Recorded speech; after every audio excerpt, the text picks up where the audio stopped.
Shall we begin? Shall we begin?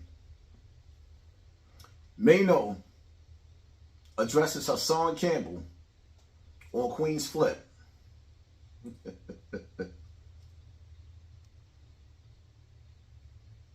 Y'all can go to Queenz Flip to see what Maino had to say. Basically, he said in so many words that he done spoke to me a few times on the phone. He don't know what the problem is. I'm going to tell you what the problem is, Maino. First and foremost, right? Let me say this to you, Maino. It's not that I don't like you. Brothers should be able to give each other constructive criticism, right?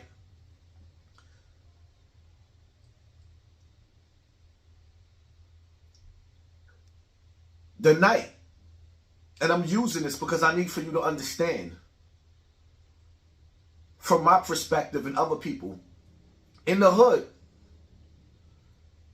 the good die young, we keep burying our kids. On social media, you always talking about, I'm outside. I don't be seeing none of these dudes outside. When you should be telling them, stay in the house. It's safe to say it ain't safe outside. I got to come up with slogans. Like he got his TV turned off. He got his snot box rocked. And it's safe to say it ain't safe outside. While you dudes, you rappers, come to the hood with 1,000 dudes around you. You got an entourage. And you glorifying the streets. You even named yourself lobby boys. Glorifying where we came from. Knowing that there's nothing there but poverty and pain, right? Follow me, Maino. Let me school you. I don't care what nobody say. Wild Bill, for example, shout out to Wild Bill, talks highly about Maino getting busy in the early 90s on Rikers Island. Maino was giving it in.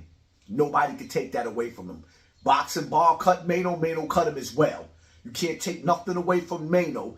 Maino is edged in history as far as getting busy in his time. Maino is 50 years old now. 50.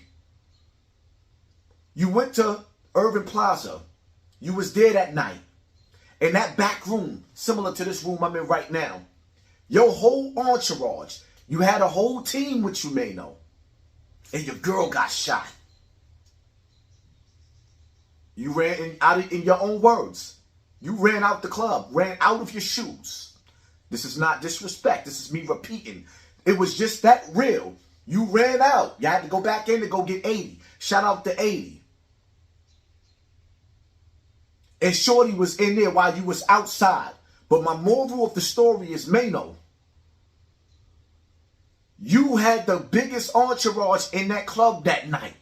The nightlife. You like to live the nightlife. You brag about the nightlife. And that night, as strong as you was, you couldn't protect Shorty. Nor did you get revenge, but you did steal a chain.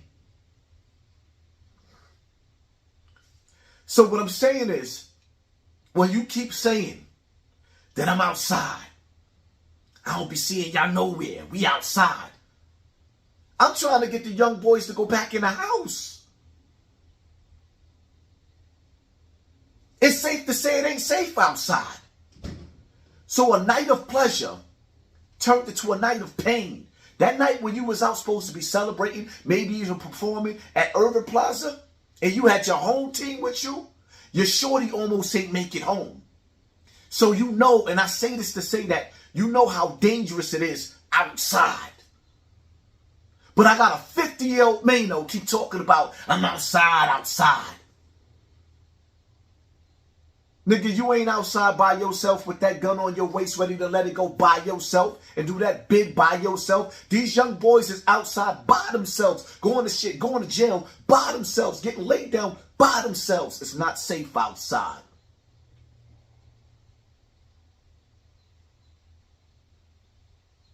Your message is going against my message. I was fighting against this drill movement where they using songs to diss the dead. DJ Drewski said that he was going to stop playing the music because he got tired of it. Shout out to DJ Drewski. The mayor said he's going to ban it because there was so many murders happening. And instead of you using your voice to stop the violence, you used your voice to reach out to the mayor to save hip-hop. Something that's just as bad. The rap game has become just as bad as the crack game. And you saved it. And in the process of that, somehow, some way, all of the drill rappers that was on top got indictments and they're gone. And the only thing left is you old niggas. Nights like this, I wish that raindrop with you old washed up niggas that refuse to retire your whack asses. Forgive me if I'm getting in my feelings a little bit. But I tried my best. Me and Five Guard stopped speaking over the things that I said about K-Flock and people failing him. That's how serious it was. But you old dudes keep coming to the hood, selling these young boys the hood, knowing that it's going to destroy them. And you think that I'm supposed to sit back and remain quiet? While y'all do the devil's work? Not on my watch. So it's not that I don't like Maino. What you're teaching and your movement is going counterclockwise to what I'm trying to teach these young boys. I couldn't save K-Flock. I couldn't save Zay Munna. And I had a chance to meet that brother and had him in my presence. I couldn't save him. And many other brothers is in the penitentiary because y'all keep going to the suburbs and selling these young kids the hood. When they look at us, I'm showing them that they can make it out the hood. When they look at y'all keep selling that gangster persona. Nigga, we grandfathers. You have 100. So that's my take. If I seen Maino outside and he was getting it on with Whack 100 and his entourage, I'm riding with Maino. But nobody is above constructive criticism. I feel like that interview that Queenz Flip had with Maino, Queenz Flip didn't ask the questions that I want to ask Maino. I don't care about boxing bar. You know what I want to know? What I want you to talk about, Maino? Respectfully, I want you to make these young boys understand what it feels like to lose your mother. So they'll cherish their mother. Because one thing I can see, and I only get a little glimpse, Maino loved his mother. I want Maino to make these boys understand. If Mouse was in jail when he lost his mother, I want you to tell him the things that you had to go through. Maybe how you had to nurse your brother through the penitentiary because he couldn't be there for his mother. I want Maino to explain to them like, yo, everything that glitters ain't gold. Sometimes we look like we rich. But sometimes we have those poor moments where we pour it into people that's watching us. But we still got to hold our head. Teach these people, Maino, from the mistakes that you made. That's all I want. That's it. Because at the end of the day, I don't think y'all dudes understand there's millions of dudes that look up to the wrong side of you. Let us see the grown man, Maino. Let us listen to the stories, the many stories, the many blessings. When I spoke to Maino on the phone, I was like, yo, Maino, why you don't tell people about jail? You said because, and this is what Maino told me, because my life was way much better than that. Give us a taste of that, Maino. We know what pain looked like. We know what poverty looked like. Share paradise with us. And let them look at you as an example of where you could be in life. Instead of coming back in the hood and the only thing we see through social media is the nightlife, the shit that almost got that girl murdered, almost got her TV turned off.